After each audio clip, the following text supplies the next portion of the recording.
Honorable Speaker, when the President took the oath of office, he said, among other things, that he intended or he would uphold and advance the Constitution of our country. And I was filled with hope that he would indeed move in this direction. Sadly, the President chose to turn himself into a prophet. He announced to the country that the African National Congress would rule until Jesus Christ comes back.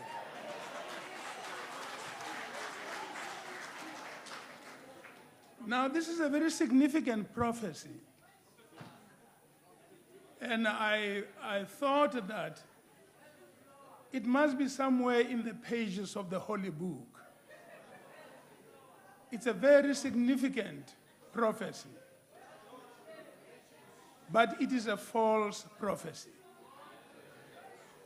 It is not in the Bible. It is not in the Quran. It is not in the Bhagavad Gita. It is not in any of the known books written by prophets in the history of the world. Instead of teaching the people of our country that democracy has to do with them evaluating government every 5 years to see whether they would like to return it to government or not, he chose to be a prophet and failed to live up to this promise of upholding and advancing the Constitution.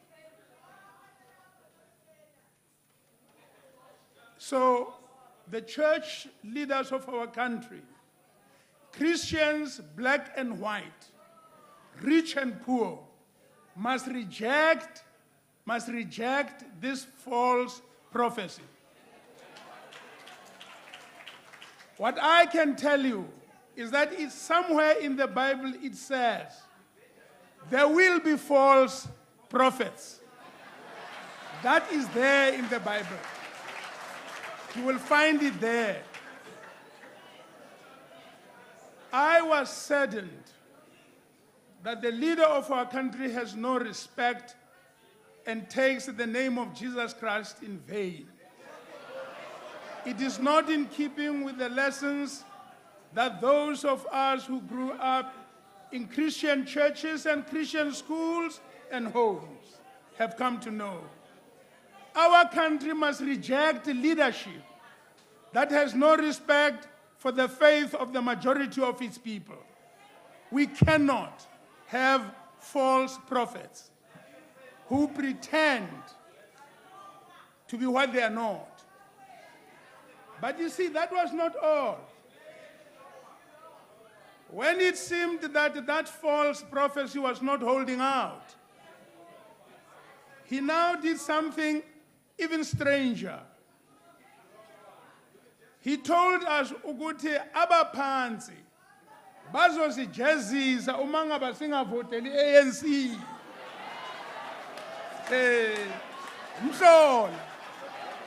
Umhlola.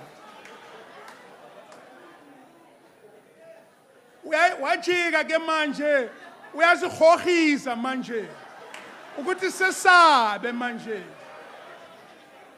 ukuthi iconstitution ithi there must be freedom of conscience ayikho engqondweni yakhe ke mhlolo soyike manje sovota ngokusaba manje ukuthi sojeziswa ngamaphi lamadlozi afuna ukuthi thina sivotela abantu abantshontsha imali yesizwe na asinawo thina amakhosi yanjalo abanjalo asinabo abaphansi abanjalo abekho abake basifundisa ukuthi ukuntshontsha into elungileyo angeke kunjalo kusho ukuthi angeke basijezise ngoba siyenza lento basifundisa ukuthi akulungile ukuntshontshela ikakhulukazi ukuntshontshela abantu abahluphekileyo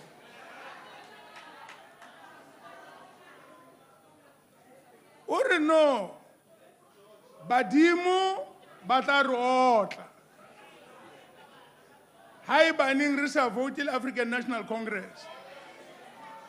Now, you know, in the first place, if this false prophecy was somewhere in the holy books, the struggle against apartheid would have ended very quickly.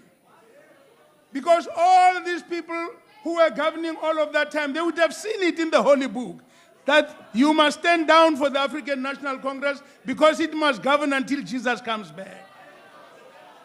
Ayikho ke leyo nto. Yabona, you are taking the approach under this leadership that the bigger the lie, the more convincing it is. Nisithembisa imisebenzi e500,000. Uma engenzeki niza ne6 million job opportunities. Isingisi esiningi esingasho lutho. Because abantu abanayo imisebenzi. Abantu abanayo into bayidlayo. Into ke mina engifuna ukuyisho ke yile angeke thina sokhogizwe ngabaphansi abathi sivotela abantu abantshontsha imali yethu baye Switzerland ngayo, bahambe baye New York, baye Mexico, babuyelana bamkeleke nje ngabantu abayenza umsebenzi omuhle ezweni. Ngeke siyenze leyo nto. But let me tell you this. South Africa today is less happier than when President Mbeki was driven out of office. So sad. That is what our people must go and do. On the 7th of May, all our people, the students who don't have money for education, the people that have no homes, who have no homes, the people who have no sewerage services, who have no water, they must go and vote out a government that has wasted so much of their money so that they put in there men and women who are committed to making sure that the budget of the nation benefits them. They must do so for those who fear God, who don't think they can steal in the darkness and nobody will see, who will not declare that they will be in power until Jesus Christ comes back. You will be there as long as you do the will of God. If you are not doing the will of God, if you are stealing the money, if you are lying to the people, if you are intimidating the people with all kinds of chimeras, you will not succeed. You will not get there. So now I'm telling you the happier story, and I'm telling that until you correct and take the country back to where it was when you took it from President Thabo Mbeki, until you do that, you must come to terms with the fact that you have failed our nation. At the present time, businessmen and women of our country are sitting with huge quantities of money, terrified and uncertain that they can invest their money and there will be returns. So they are sitting with high liquidity. They are refusing to invest, not because they don't love their country, but you have created such a huge uncertainty that they are not doing it. We will create a situation in which they can feel confidence in their country, invest the money in this country, persuade others abroad to come and invest in this country, because this is the country Nelson Mandela freed. This is the country in which he laid the foundation so that our people can live in peace and live together, knowing that every day that passes takes them forward to where a better life lies. There's also talk, which, by the way, the Honorable President has made. He said that he wants to change the Constitution. He says he wants to change the Constitution. I've been listening carefully to hear what is it that he wants to change of the legacy of Mandela, Oliver Tambo, Sisulu, and others. What is it he wants to change?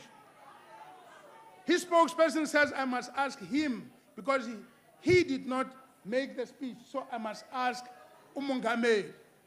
kodwa umongameli akasitsheni ukuthi yini le afuna ukuyishintsha kule constitution.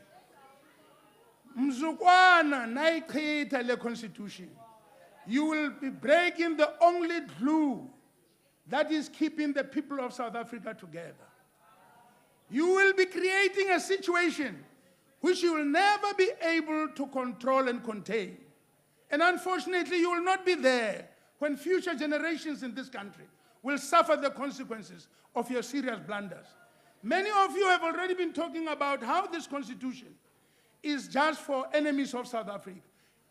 That suggests that even Nelson Mandela was an enemy of the people of South Africa, according to you, because why did he negotiate this constitution and give it to us as the reliable path into the future? Know more about your world. eNCA.com